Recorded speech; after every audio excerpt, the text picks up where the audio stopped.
Can you either give examples of what it looks like if you don't step back or what it looks like if you do step back? Sometimes elucidating one is easier than the other.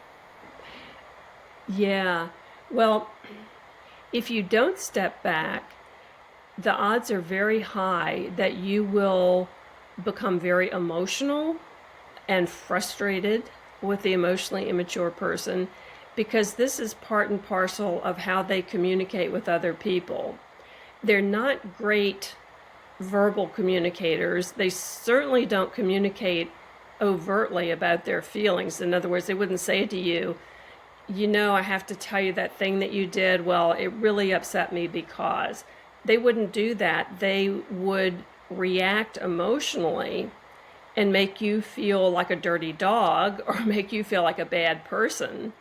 But they wouldn't necessarily come to you in that kind of straightforward, emotionally real way and tell you what the problem was. They will just act in a way that will make you feel bad.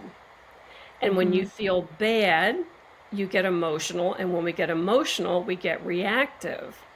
Okay. So that's what happens when you get kind of caught up instead of taking a moment to step back from the situation.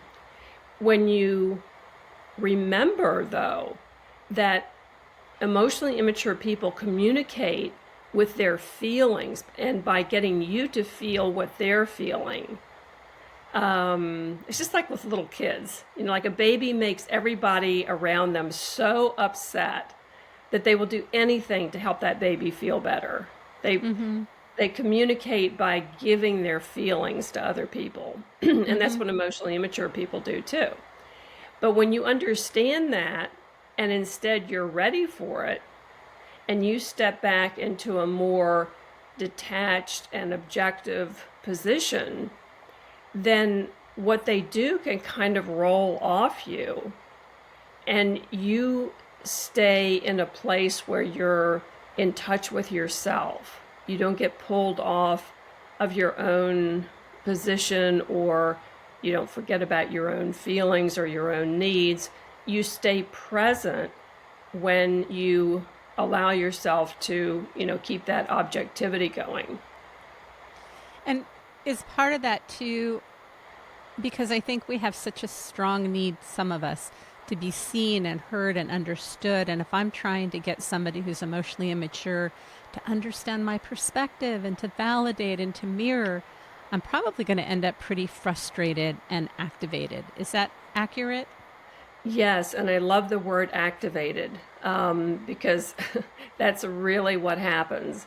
It's as if somebody's pushing a button in you and making you have these feelings. You know, there was a period in there for a while in psychology where it was very popular to say, no one can make you feel anything. In other words, Mm-hmm.